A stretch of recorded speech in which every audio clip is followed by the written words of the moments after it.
How in the world do you navigate a career when you're neurodivergent but don't know it until the second half of your life? Hi, I'm Craig, and I'm multiply neurodivergent with both autism and ADHD. And I was tested with gifted intelligence as a child, but that's all I knew at the start of my career. My neurodivergence had not yet been diagnosed, and it wasn't even on my radar. So the question of how I navigated is really important to me. And the reality is, I had successes and I had challenges both because of and in spite of my neurodivergence. Early in my career, I sensed something was different about me. There were things that others did easily that were much harder for me. And I didn't understand why, because I was actually smart. I also was using words like, you don't know me and you aren't getting the best of me, which are really strange words to say when you're doing well in your career, meeting your quotas, and even winning awards. But I was saying those words, and they were a foreshadowing of what I would find out later. So I've paid a price in my career for my neurodivergence, and now I'm committed to helping others avoid having to pay that same price. There are a lot of us working around neuroinclusion to make the corporate workplace better for neurodivergent professionals. But a lot of folks are focusing on the system side of it. And I like that, and we need that. But my focus is on the personal side, on how we can bridge the gap between the corporate monoculture, that corporate costume, and how neurodivergent minds work. Self-understanding is key. I'm sharing stories to normalize neurodivergence. I want to share with you that I'm a coach for neurodivergent professionals with a focus and a specialty around young professionals with 1 to 5 years of corporate experience. Because this is the time when understanding who you are and how you show up at work and how you can make unique contributions based on how you're wired is most critical. It sets the foundation for the career that you're looking for and helps you on your path towards success.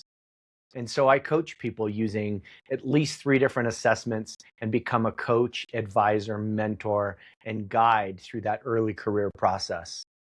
And I'm partial to Clifton strengths. I know my strengths, and learning and understanding my strengths was really, really critical in me truly understanding myself. I've walked this path for decades and I can lead the way for you. I also like to say that coaching is a great gift for parents to give their neurodivergent young professional to help them have the career that they want. I want to close with a story from my own career. And this is from an interview I had within the same company I already worked for, but for a different role. And when I talked with the hiring manager, he told me that he wanted me to come with a plan for how I would accomplish the job in the first few months. And so I did that. The trouble, though, was that at some point early on in my answer around sharing my plan, I used the literal words, I don't know. I didn't mean that I didn't know, but I said the words. And what I meant was I didn't have the information already that I needed. But at the moment I said, I don't know, he stopped listening and he turned off the interview in his head. And that was it. I was never going to get the job. And I could tell in his body language that he was done with me. The reality was, though, that I had a plan. And what I was really saying with I don't know is that I'm really strategic and I have a plan for finding the information, for uncovering information that others may not uncover, and then putting that together into the plan that would make me successful and make him successful.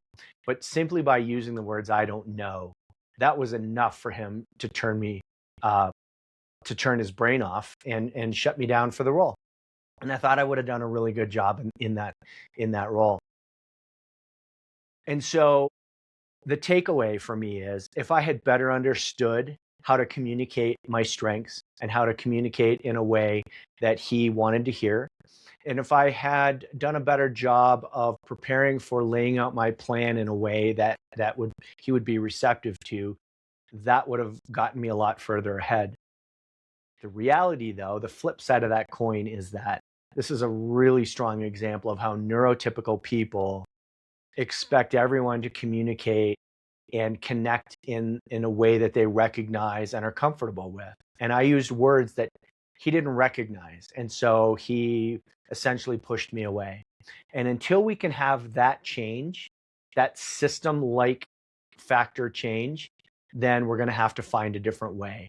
And that's what I've learned how to do. And that's what I can teach others to do. And that's my passion going forward. So follow me on LinkedIn. You can find me at Craig A. Isaac, MA. And also, if you're autistic, whether you have other neurodivergent diagnoses or not, I've got a side project running and I would love to hear from you. And it's around the intersection of autism and Clifton Strengths, which is near and dear to my heart. And so I'd love to talk to you about the side project and see if you want to be involved and contribute data and perhaps study yourself and use that for your own self-understanding, self-awareness, and helping to craft your career. You can reach me at craig@work-better.co. I'd love to hear from you, and I look forward to sharing more stories soon.